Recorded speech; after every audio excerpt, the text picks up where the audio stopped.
What's up, everybody? Welcome back to Skulls Every Day, and this one's going to be a little bit of a departure from what we've been doing up to this point. I filmed a whole bunch of these episodes in advance, and then I got married and went out of town for a little bit, and now I'm back. We've since had a change to the cult system, and I thought I would just quickly run through the changes as they relate to Khorne for the different cult buildings. Previously, we had built here the Skulls building. They gave you just a base number of skulls every single turn regardless of what happened, and that has now changed. So now it is skulls 100 each time a battle is fought in the province, and income from post-battle loot 200% in the local province, but it also increases enemy melee attack, melee defense, and leadership in the province. Also, when the Khorne corruption is 50 or more, it's supposed to increase the post-battle loot by 100% additionally in the local province, and 40% discoverability. For some reason, this is bugged, because as you can see, we have over 100% of Khorne corruption, and the discoverability has not registered. So maybe this is because I built this and then it changed. I don't know. What I will do is demolish this, and then we'll rebuild it in a subsequent turn, and we'll check it.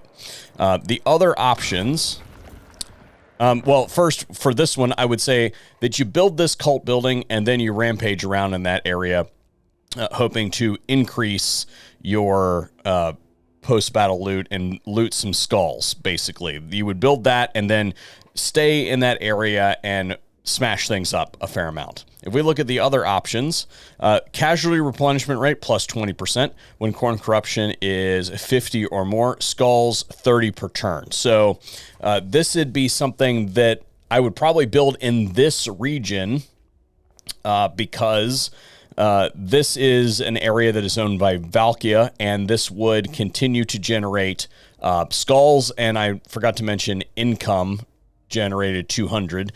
It would generate those things for us turn to turn because we have high Khorne corruption, and the Khorne corruption is not going to go down. So this takes the place of the previous building that we were talking about that I normally build when I don't plan to do anything in that area.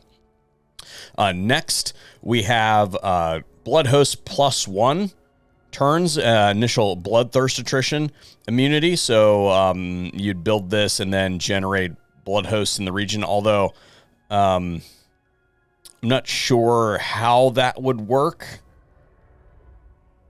But I think that that's not as impactful as the other things that we have here, which is this is very much reliant on the Khorne corruption being high. Melee attack for all units in the blood hosts, all armies, and minus 2% upkeep for all blood hosts, all lords. So that is huge to have. You would put this again in an area that you expect to have high Khorne corruption in.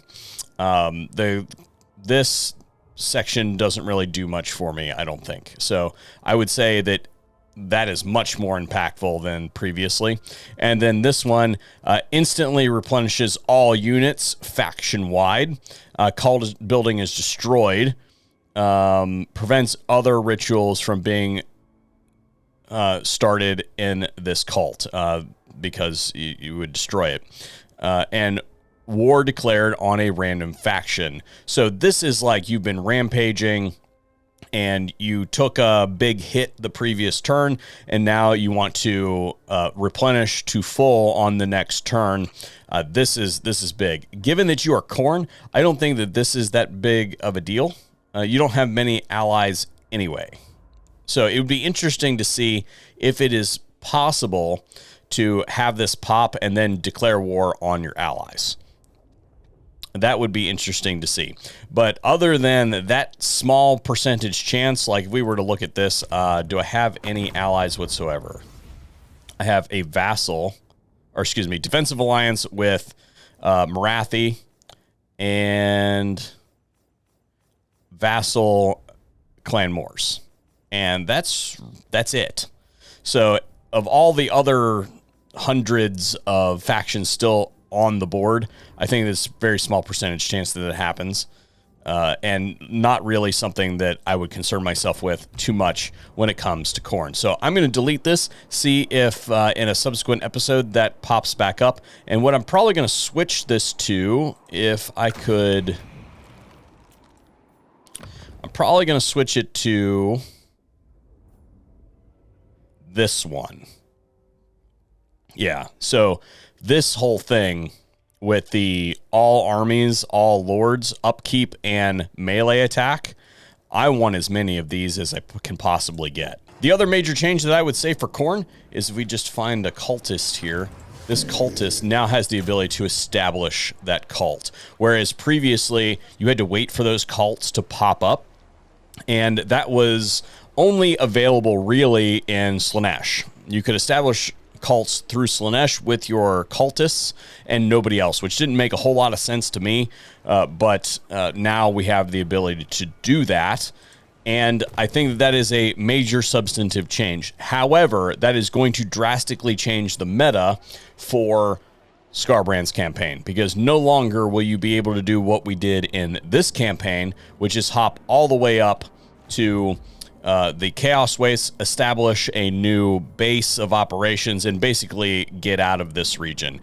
Although we didn't really get out of the Badlands at all. We left a settlement there, and we're upgrading it to tier 5. So we didn't really leave, but you can leave a reduced presence here typically.